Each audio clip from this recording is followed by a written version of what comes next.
నా గర్భము లోపల ఇద్దరు కొడుకులున్నారు కానీ ఇద్దరు కొడుకుల తోడ నాకు ఒక్క బిడ్డ లేకపోయే.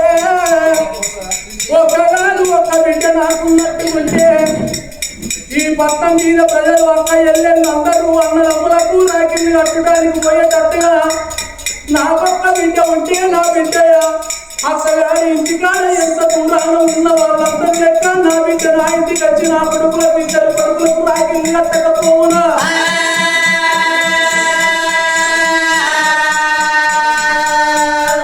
ఆడపిల్ల లేని ఇల్లు అమాస చీకటన్నారు, కూరాడు లేని ఇల్లు కూసుండ దోషం అన్నారు, నీరాడు లేని ఇల్లు నిలుసుండ దోషం అన్నారు, దర్వాగ లేని ఇల్లు తార దోషం అన్నారు, పందిరి లేని ఇల్లు పండుకోని దోషం అన్నారు వెనకటి పెద్ద మనుషులు.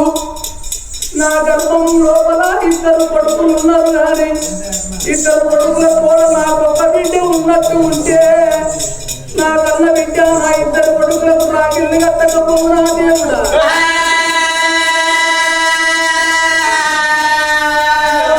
అడవిల్లా ఓ దేవుడు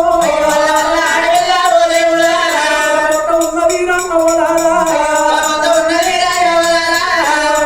అడవిల్లా ఓ దేవుడా నీరు ఇయ్యబట్టే ఏ జన్మ లోపల ఎవరికేమి పాపం వేసి ఉండవచ్చు. ఈ జన్మ లోపల ఇద్దరు కొడుకులకు జన్మనిచ్చిన కానీ నాకు మారు మళ్ళ బిడ్డ నాకు లేకపోయారని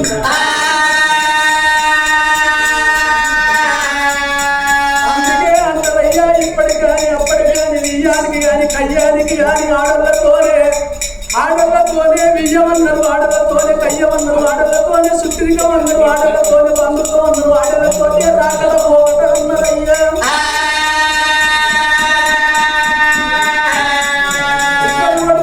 నాకొక్క బిడ్డ లేదు, నాకొక్క బిడ్డ పరమ కొరకు నా భర్త వచ్చిన